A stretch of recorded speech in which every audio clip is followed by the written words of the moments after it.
Boa noite, jovens. Vamos começar com o nosso problema final, que é de lançamento vertical com resistência do ar. Então, como vamos pegar o movimento lançamento para cima, então podemos dizer que vamos ter duas partes, a subida e a descida. Então, o nosso objetivo principal é determinar a velocidade na subida e na descida, ou melhor dizendo, a expressão dessa velocidade, o tempo de subida e o tempo de descida, e comparar esses valores e ver o que poderiam imaginar. Será que esses valores são iguais? A aceleração vai ser a da gravidade, que nós vamos usar no problema. Então vamos lá. Primeira parte, lançamento vertical para cima com resistência do ar. Focando primeiramente nos parâmetros iniciais, como está demonstrado na figura. O R e o P são as forças que estão atuando sobre a partícula, no caso o P é a força da gravidade, o R é a força de resistência do ar, esse H maiúsculo é a altura máxima atingida, logicamente nesse ponto a velocidade é zero, a velocidade se anula. A V0 simboliza a velocidade de lançamento para cima, e o T0 é o instante inicial, no caso vamos contar como partindo do zero. E o sentido positivo está orientado para cima, que é o eixo Y. Veja que o peso e a resistência do ar estão nos sentidos contrários ao sentido que estamos adotando como positivo.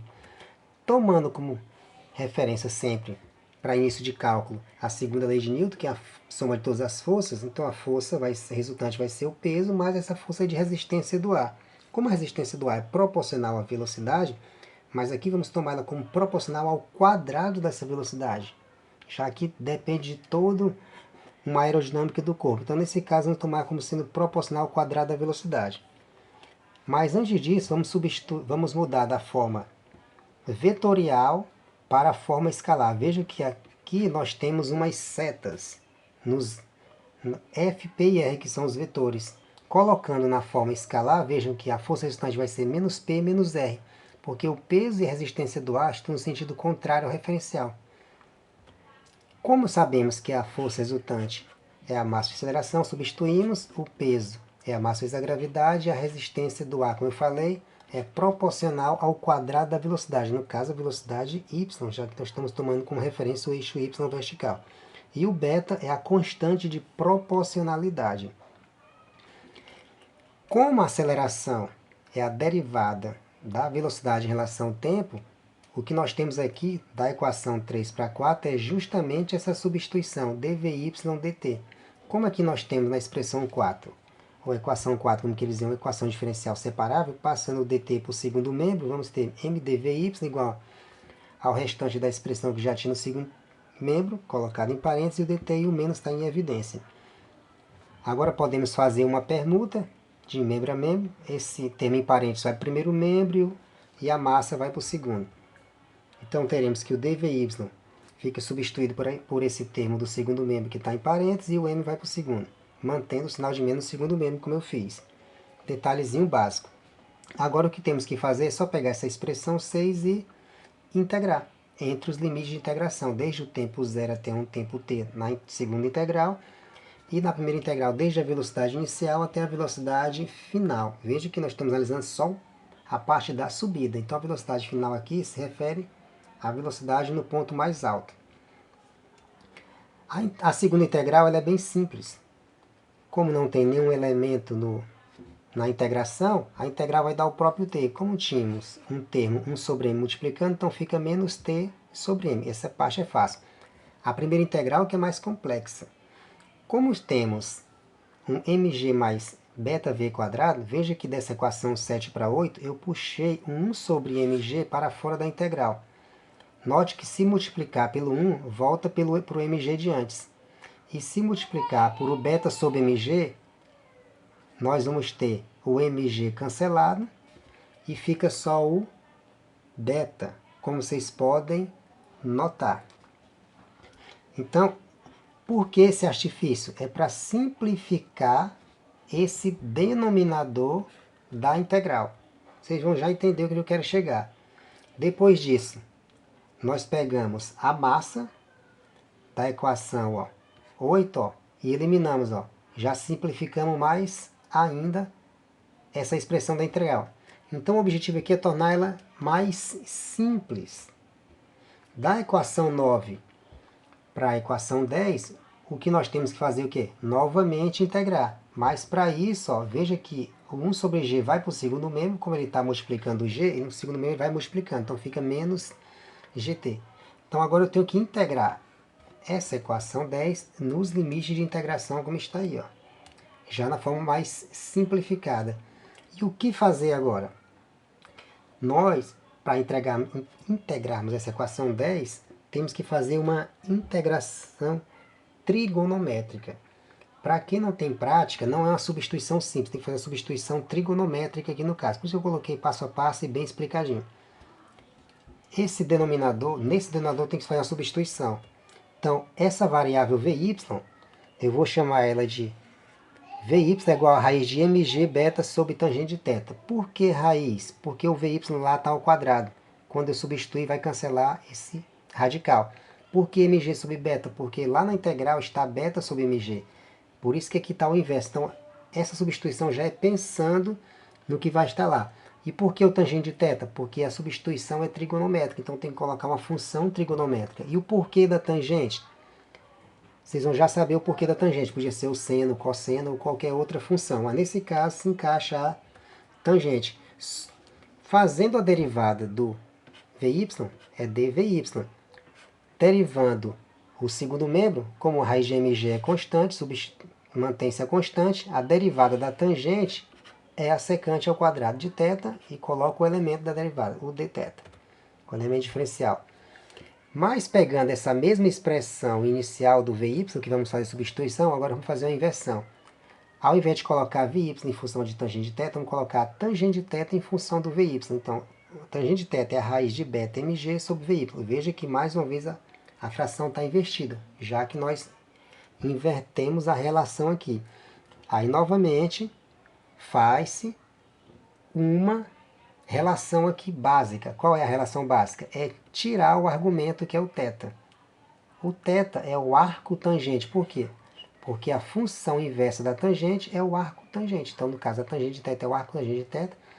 E todo esse termo aqui vai ser o argumento aqui desse arco tangente, destacado em parênteses. Então, essas variáveis aqui, vy, tangente de θ e o θ, já é pensando nos cálculos futuros, deixando tudo pronto. Esses valores iniciais, esses dois primeiros, nós vamos colocar lá na expressão 10. Ó. Substituindo essas duas primeiras expressões, as duas primeiras são só essas aqui. Ó. As duas últimas não. Lá na 10, que é a anterior. Quando se faz a substituição, lembre que esse termo em parênteses era o vy, que está ao quadrado, que vai cancelar com o quadrado. Esse termo vai cancelar com esse outro termo, o beta sobre raiz sobre mg e mg sobre beta. O que vai sobrar só a tangente de θ ao quadrado. Quando fizer a substituição, ó, veja que esse termo que multiplica, a integral vai para fora. Para quem se perdeu aqui no caminho, lembre que esse termo todo aqui era o dy, que era o elemento diferencial. Foi feita a substituição. Para quem não se perdeu nas contas. E eu estou só substituindo, só repetindo o que está no segundo membro. Então, passando essa raiz para fora da integral, repete-se a secante ao quadrado de θ, tangente de secante ao quadrado de θ, dθ, e embaixo nós vamos ter o 1, como está aqui, e o termo que sobrou aqui nessa parte de baixo, que foi a tangente ao quadrado de θ. Para quem lembra da equação fundamental da trigonometria, que é bem simples, que diz que o cosseno ao quadrado de θ mais o seno ao quadrado de θ é igual a 1, se eu pegar essa expressão e dividir pelo cosseno, o cosseno ao quadrado pelo cosseno ao quadrado vai dar 1. E o seno ao quadrado pelo cosseno ao quadrado vai dar tangente ao quadrado de θ. E 1 pelo cosseno ao quadrado vai dar justamente quem? A secante ao quadrado de θ. Então, o que nós vamos encontrar aqui nada mais é do que 1 mais tangente ao quadrado igual a secante ao quadrado. E isso dividindo toda a expressão fundamental da trigonometria pelo cosseno ao quadrado de θ. Resulta nessa última expressão, que se vocês observarem a primeira parte, é justamente o que temos no denominador, que no caso é quem? Secante ao quadrado de θ, que vamos substituir na expressão 12. Então, substituindo essa relação na 12, o que é que nós encontramos? Repete-se toda a integral que temos na 12 e apenas substituímos o denominador pela secante ao quadrado de θ. que agora podemos cancelar com a secante de cima. Que aí fica bem simples agora. Fica a raiz de mg beta sobre pela integral de dθ, desde a velocidade inicial até a velocidade final. Quem vai ser a integral de dθ? Como não tem nenhum elemento para ser integrado, a integral vai dar o próprio θ. Só que eu tenho que voltar para o θ original. Quem é o θ? O θ é o arco tangente da raiz de beta sobre mg. Então eu tenho que substituir na 15 o que é o arco tangente. Substituindo, nós vamos ter toda a expressão anterior, que era 15, ó, substituindo-se o arco tangente. Então veja que esse termo em colchetes é o θ. Substituindo a velocidade inicial e a velocidade final, nós vamos ter a mesma expressão duas vezes. Ó, o arco tangente, velocidade final, o arco tangente, velocidade inicial. E a raiz de beta, e a raiz de mg beta, passei por segundo membro e observe que está ao contrário. Mudou de membro. Como eu tenho uma subtração de dois arcos tangentes aqui, do mesmo modo que a tangente é o inverso da tangente é o arco tangente, o inverso do arco tangente, lembre-se que é a tangente. Mas antes disso, eu vou passar esse termo, ó, como está aqui, está negativo no primeiro membro, vai para o segundo, fica positivo. Então nós temos que o arco tangente da velocidade final, multiplicado por esse coeficiente, é igual ao arco tangente, mesma coisa do outro, menos esse coeficiente que está no final. Notem que a gravidade eu joguei para dentro do radical. Então ficou g ao quadrado. Ao passar para dentro da integral, tem que ficar ao quadrado, porque o quadrado cancela com a raiz. Por que eu fiz isso? Porque eu posso cancelar com o g do radical. O que fica mais simples. Então, cancelando, eu vou ter que a tangente de θ, ó, como vocês podem ver, ó, o arco tangente é a tangente. Então, está aqui, ó. O inverso do arco tangente é a tangente. Sobrou todo o argumento aqui, ó. Só fiz repetir o argumento e todo esse termo do segundo membro ficou aonde? Dentro da tangente. Dessa primeira tangente, desse primeiro arco tangente que eu circulei. Porque do mesmo modo que eu fiz tangente, arco tangente, o arco tangente é a tangente. E aqui eu simplifiquei a gravidade. Ficou dentro do radical. Notem que aqui eu tenho uma tangente de dois termos, que eu posso chamar de A e B. Então eu tenho uma tangente da diferença de dois ângulos. E tem uma relação muito interessante disso na trigonometria. Nós vamos já chegar nesse ponto. Aqui, ó, mais uma vez, eu peguei esse coeficiente que multiplica o VY e passei por segundo membro e ele vai invertido. Ao invés de beta sobre mg, fica mg sobre beta. Veja que isso está mudando o tempo todo. Mas não está fazendo diferença não, já que é constante. Pronto. Está simplificada agora a equação. Lembrando que na trigonometria nós temos essa relação, vocês podem pesquisar, que é a tangente da diferença de dois ângulos, tangente de A menos B. Então, quem é a tangente de A menos B? É a tangente de A menos a tangente de B, dividido por 1 mais tangente de A vezes tangente de B. Essa é uma relação da trigonometria que vocês podem pesquisar. Não tem necessidade de fazer a demonstração aqui. Então, esse primeiro membro é justamente o que está na relação. O A e o B é simbólico aqui para efeito de comparação. Então, no lugar do A e do B, vocês vão colocar todos aqueles elementos que estão lá, para o A e para o B aqui, substituindo. Então, quando fizer a substituição, ó, notem, ó, o A é o A que estava lá que eu marquei. Quem é o B? É o B lá que eu marquei simbolicamente na comparação. Aí vai fazendo a substituição. 1 está aqui, tangente de A vezes tangente de B. Aqui já é multiplicação, A vezes B. Não tem dificuldade nenhuma. A questão é a complexidade dos termos que pode causar uma confusão. Por isso que é bom fazer bem devagarinho. Pronto. Notem que eu falei que a tangente é o inverso do arco tangente é o inverso da tangente. Nesse numerador eu tenho a tangente do arco tangente. Então, se eu tenho a tangente do arco tangente, quem é? É uma espécie de anulação. É como se uma coisa anulasse a outra, força de expressão. Quem é que vai sobrar aqui?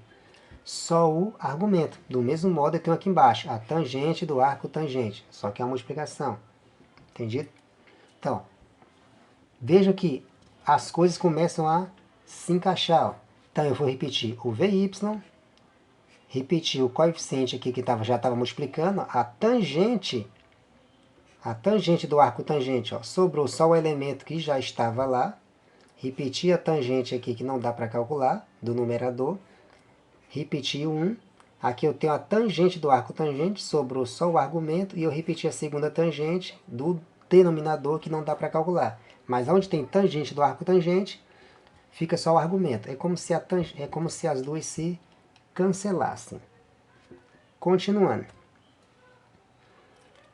Partindo assim, nós temos que a velocidade é dada por essa função aí, ó. Só vou voltar aqui para explicar um detalhe. Esse termo aqui do que está multiplicando, ó, raiz de mg sobre beta, ele multiplica esse raiz de mg sobre beta também que está no numerador. Então, ao multiplicar, veja que um está ao contrário do outro, falando no popular. Então, a raiz cancela com a raiz, em cima e embaixo.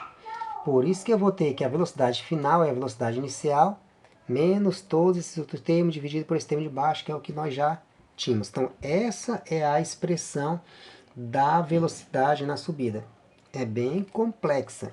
Isso porque eu coloquei que a velocidade, a resistência do ar é proporcional ao quadrado da velocidade. Agora a questão é, quando partimos para a segunda parte do problema, se vocês esperam que a velocidade na descida vai ser igual a essa. Pronto. De posse da velocidade de subida, ou melhor, da expressão que mostra como essa velocidade está se modificando, agora vamos calcular o tempo de subida. Lembrando que a velocidade é dx dt, ou seja, a derivada temporal do espaço, podemos partir do veículo para achar o tempo. Lembrando também que no ponto mais alto da trajetória, o Vy é igual a zero. Então, fazendo a substituição, ó, temos que no ponto mais alto, a velocidade vai ser zero. Então, substituindo nessa expressão 24, o zero no lugar do Vy, o que nós temos que fazer agora é só uma mera manipulação. Se o resultado aqui dá zero, matematicamente falando, é porque o denominador é zero. O numerador é zero, não o denominador. Falei aqui ao contrário, desculpa. É porque o numerador é zero, não o denominador. Esse excesso de palavras acaba confundindo. Então, se eu tenho uma fração e o resultado dessa fração dá zero, é porque o numerador é zero. Lembrando que o denominador não pode ser zero. Fala, agora sim está correto. Então, se o denominador não pode ser zero e o numerador é zero, o que nós temos que fazer aqui é só pegar o numerador e igualar a zero. Assim eu vou achar o tempo. Está aí, peguei aqui nessa expressão 26, é porque eu peguei só o numerador. Então eu posso passar esse termo para o segundo membro, ele fica positivo. Então eu vou ter que esse termo é igual à velocidade inicial. Mas, como a tangente está multiplicada por essa raiz de beta, raiz de mg sobre beta mais uma vez, eu jogo para o segundo membro e ela vai ao contrário, como está aqui. Observe que é só uma mera manipulação matemática. Agora eu pego a tangente, mais uma vez, ó, ela virou o arco tangente desse termo do segundo membro. Veja que eu estou mostrando só como é que eu fiz as manipulações matemáticas. O coeficiente do tempo eu vou passar para o segundo membro e ele vai multiplicando ao contrário. Então fica m sobre g sobre beta. Então essa é a expressão do tempo de subida. Então essa é a primeira parte do nosso problema.